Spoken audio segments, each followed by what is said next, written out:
یہاں پر سارے وائکنگز اور ویگنز ایک کشتی میں سوار ہو کر چلے جاتے ہیں تو کو شروع میں ہی یہ خطرہ ہوتا ہے کہ یہاں پر لڑائی ضرور ہوگا پیگن اور کرسچین وائکنگز کے درمیان۔ دوسری طرف انگلینڈ کا ملکہ اپنے کنگ کے پاس آتا ہے تو کنگ اپنے ملکے کو کہتے ہیں کہ مجھے معاف کر دو، میں نے تمہارے لیے سب سے برے حالات چھوڑ کر گئی ہوں۔ تو اس پر ملکہ جواب دیتی ہے کہ کوئی بات نہیں، میں خود ایک نومن ہوں، ہم خود اپنے ہاتھوں سے ہی مصیبت بناتے ہیں۔ اپنے کنگ کو سمجھاتی ہے کہ میں کوئی ڈیل نہیں کروں گا وائکنگز کے ساتھ اور میں ہی لڑوں گی۔ تو ملکہ اپنے کنگ کے کنسیلر کو اپنے پاس بلاتی ہے اور اس سے پوچھتی ہے کہ کیا تم میری مدد کرو گے اس برے حالات میں، اور ایڈمنڈ کے ساتھ جو کہ انگلینڈ کا شہزادہ ہے اس کے ساتھ مل کر تمہیں مدد لانے کے لیے جانا ہوگا۔ گوڈون ملکہ کی بات مانتی ہے اور اس کی مدد کرنے کے لیے اس کی حامی بھرتی ہے اور مرثیہ مدد لینے کے لیے نکلتے ہیں۔ وہاں پر مرثیہ کے زمیندار کو وہ مدد دینے کے لیے راضی کرتے ہیں اور راستے میں ہی آتے ہی ایک بیزے سنائی دیتے ہیں جس کا مطلب یہی ہوتا ہے کہ انگلینڈ کا بادشاہ مر گیا ہے اور اب وہی شہزادہ ایڈمنڈ ہی انگلینڈ کا دوسرا بادشاہ بنے گا۔ اسی دوران طرف وائکنگز کا قافلہ راستے میں ہوتا ہے جہاں پر وہ ان کی ٹکراؤ ایک طوفان سے ہوتی ہے اور بہت سے جہاز ایک دوسرے کو بیٹھتے۔ اسی دوران جان فریڈس کو سمجھاتی ہے کہ تم اتنے دور آئے ہو تو تمہیں ایک دفعہ ولہالا ضرور جانا ہوگا۔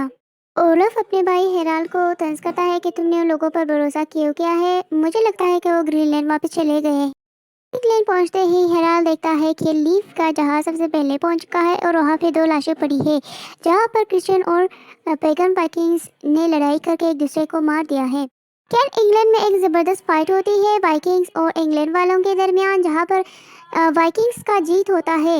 کہ زمینداروں کی عورتوں سے یہ پتہ چلتا ہے کہ لندن کا بادشاہ یعنی انگلینڈ کا بادشاہ مر چکا ہے، اب اس کی جگہ اس کا بیٹا ہوا ہے۔ دوسری طرف شہزادہ ابھی بھی کنگ بن کر بہت مغرور ہوتا ہے اور وہ سمجھتا ہے کہ مجھ میں طاقت آ گئی ہے وائکنگ سے لڑنے کی۔ تو یہاں پر گوڈون اس کے ساتھ فائٹ کر کے اس کو ہرا دیتا ہے اور اسے سمجھاتا ہے کہ تم ابھی تک وائکنگز کا مقابلہ کرنے میں بہت کمزور ہو اور تمہیں اتنی طاقت نہیں ہے کہ ان سارے وائکنگز کو ہرا سکو، اور نہ ہی وہ وائکنگز تم پر رحم کریں گے۔ یہاں پر دیکھتے ہیں کہ فریڈس اپنے ساتھیوں کے ساتھ اپسالا جا رہے ہوتے ہیں کہ راستے میں ان کے اوپر ایک کرسچین وائکنگز حملہ کرتے ہیں اور ان کے ایک ساتھی کو مار دیتے ہیں اور دوسرے کو زخمی کر دیتے ہیں۔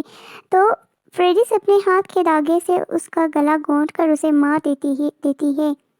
اگر آپ لوگوں کو میری کنٹینٹ اچھی لگی ہے تو پلیز سبسکرائب کر دیجیے گا اور لائک بھی کر دیجیے گا، اس سے میری چینل کو امپروو ہونے میں مدد ملے گی۔ اپنے دوستوں کے ساتھ شیئر کریں اور دوبارہ کس مووی کی سمری سننے ہے اس کے لیے بھی کمنٹ کر سکتے ہیں۔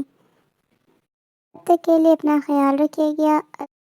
اللہ حافظ، بائے بائے، اور سبسکرائب کرتے ہوئے بیل کے آئیکن کو دبانا نہ بھولیں۔ شکریہ۔